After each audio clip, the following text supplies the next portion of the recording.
In today's video, we're continuing the trend of looking at Temporal Forces onwards, so the rotation, the new set ahead of EUIC. In this series, we're taking a look at the deck lists, so we're going to break down the deck lists, how they work, and then as you've seen on the channel in upcoming videos, we're going to pair those decks off, battle them, and see which is crowned supreme. Obviously, there's no tournaments before EUIC, so we're going to play as much as we can on the channel. So if you want to see all of that, make sure you are subscribed, as we'll be doing tons of matches. If you want to see any particular decks or matchups, again, drop them in the comments below. I will say this is an untested deck for us, but it is one that was shown in Japan and is honestly, it's so clever. I would have never thought of this. It's such a unique way to use some of the new ace specs. So it is a fairly common deck using the attacker of Chien-Pao, but obviously there's Palkia, there's other things in here. So I think the best way is just to start and show you some of the cards in the deck. So we start with a 2/2 Chien-Pao. That's going to be our, it'd be better if it's in shot. So that's going to be our main attacker for this one. Obviously doing 60 for each water energy. There's a few different ways we can get them into play. Now we've got the VStar attack from Palkia. Now in the deck that I saw, this was a 3/3, but I think 2/2 is fine. I do think Palkia tends to be your early attacker in this one because we do have some EXP shares, meaning we can attack and then those energy aren't left from play. So we can use them with Chien-Pao later on, we can use them with other things. So I think maybe 3/3 makes sense, but I'm going to try the 2/2 and see how we get on. Now, the inclusion that I didn't expect is 4 Iron Valiant. Now, I have seen Iron Valiant in Palkia before. I think it's actually a really good tech card in there. I think maybe 2 makes sense, but 4 means we're going a little heavier, but also there's a very unique strategy this deck employs to get some energy in play, which we will get onto. We'll keep going through the Pokemon and then we'll touch on it at the end. We've got the 1/1 Bidoof from Bibarel, so obviously able to draw cards if we're Iono'd later on.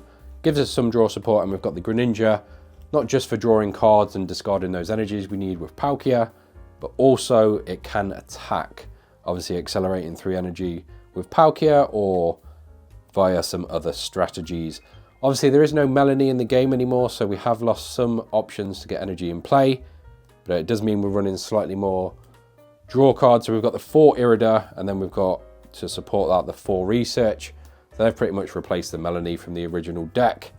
We've also got 2 Iono, so we've got tons of ways to draw cards, a few ways to disrupt our opponent as well, and then 2 Boss's Orders.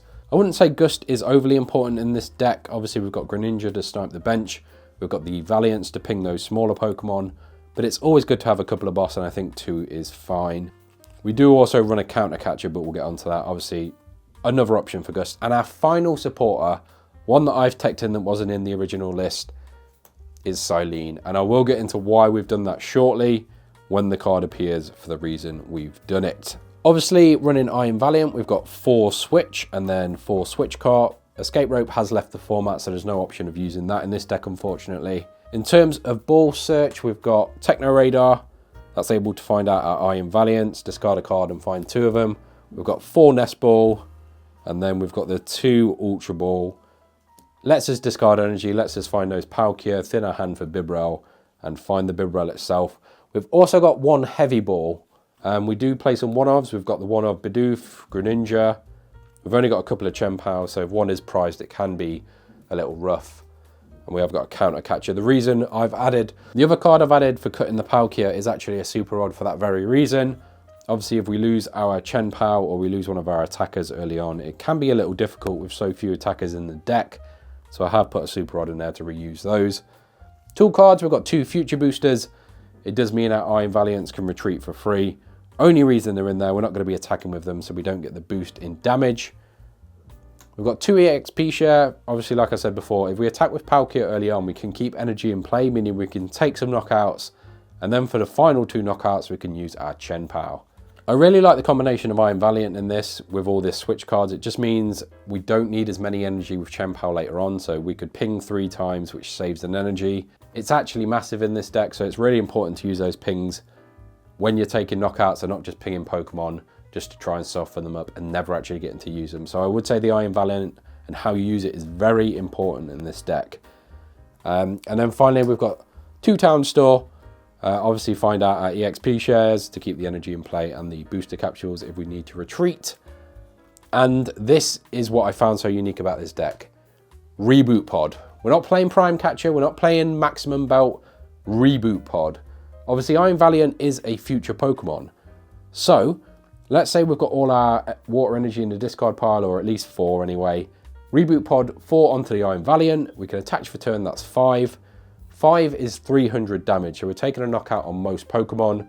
Not quite reaching a Charizard in that scenario, but if we can set up an energy the turn before, or keep some in via EXP share, it's just such a unique and clever way to power up our Chien-Pao, and I do actually prefer it over something like the Baxcalibur, which is so, it's just, you can never rely on it. You need 2 Frigibacks, and even then they can get taken out, they can get lost zoned. It just doesn't feel great to me, which is why I'm very excited to try this list, because I do love Chien-Pao. I love the Pokemon itself, but I just don't think the lists so far have been for me. And finally, we've got the 8 water energy to round out the deck. So like I say, the idea is, first few turns you're taking knockouts with either Greninja, so you can take 2 snipes, or you Palkia into a V or EX or something. That means you can keep the most energy in play using the Palkia route, then you can EXP share any energy when it's knocked out. So make sure you've got both EXP shares in play, keep that energy. So that's 2, then attach for turn, that's 3 with Chien-Pao. You can use Palkia itself, so you can get 3 more. So there's 6 on the following turn. So you take 2 prizes, then you can take a 6 on a Charizard. So that's going to be the highest damage you need. And then it comes down to the final turn with the Reboot Pod. Now the reason I've put Silene in there is for the Reboot Pod. Obviously it is a coin flip, so you're not guaranteed to get it back. But if you need to Chien-Pao early on, if things aren't setting up quick enough, or maybe your Palkia is a prized or a Palkia is knocked out, you have a way to set up still.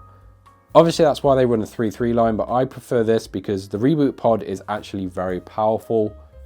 Slightly more energy, well, depending how you set up, than the Palkias. And it does mean we're relying a little more on the Chien-Paos and the Greninjas. So it just depends what you want to attack with in this deck. I like the Silene. Reuse the Reboot Pod. It can reuse the Super Rod if you need it, or anything else in this deck. Maybe a boss. There's a ton of cards, maybe a switch card just to hit that last damage. But the important thing to remember in this deck is the pings from the Iron Valiant. Obviously, it just reduces the amount of energy you need. So for example, instead of needing 5 to take out a Giratina, if you ping it twice, you now only need 4. That is a massive difference. Not needing so much energy.